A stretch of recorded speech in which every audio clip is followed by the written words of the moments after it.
সঞ্জয় রায় যে বয়ানগুলো দিয়েছে সেই বয়ানগুলো থেকে পুলিশ ডিপার্টমেন্টের মুখ পুড়েছে।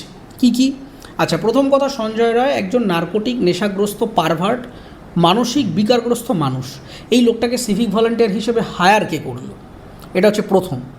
দ্বিতীয় কথা হচ্ছে, সিভিক ভলান্টিয়ারদের কাজ হচ্ছে জেনারেল সিভিল যে ম্যানেজমেন্ট সেইখানে পুলিশকে সাহায্য করা, এই ট্রাফিক থেকে শুরু করে পেটি কাজ যেগুলো।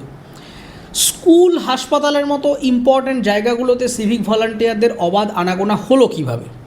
তাদের এই বারবারন্ত কে করলো? এবং সঞ্জয়ের যিনি গুরু ছিলেন অনুপ দত্ত এএসআই সম্ভবত, তার কথা সঞ্জয় বারবার বলেছে।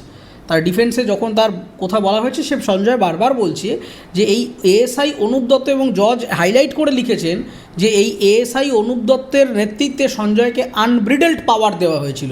এই সমস্ত শব্দগুলো বিচারপত্র থেকে কোট করছি। তো সঞ্জয় রায় এনটাইটেলড নন, কী গণ্ডগোল হয়েছে? প্রথম কথা, সঞ্জয় রায়ের মতো পারভার্ট একটা মানসিক বিকারগ্রস্ত লোক কীভাবে সিভিক ভলান্টিয়ার হিসেবে হায়ারিং হলো? তার মানে সিভিক হায়ারিংটা ঠিক নেই, সেখানে কোনো ব্যাকগ্রাউন্ড ভেরিফিকেশান নেই, প্রপার ট্রেনিং নেই, যাকে তাকে, যেটা আমাদের ডিওয়াই চন্দ্রচূড় প্রশ্নটা করে গেছিলেন যে হায়ারিংটা কিভাবে হয়েছে, এখানে কি কোনো পলিটিক্যাল প্যাট্রোনাজের ব্যাপার রয়েছে, সেইটা প্রশ্ন করে গেছিলেন, সেই উত্তরটা আমরা এখনও জানি না। দ্বিতীয় কথাটা হচ্ছে, সঞ্জয় রায় একটা বাইক ব্যবহার করতো, সেই বাইকটা ব্যবহার করবার জন্য সে এনটাইটেলড নয়। এই অনুপ দত্ত তাকে আনঅথরাইজডভাবে কলকাতা পুলিশের একটা বাইক ব্যবহার করতে দিত।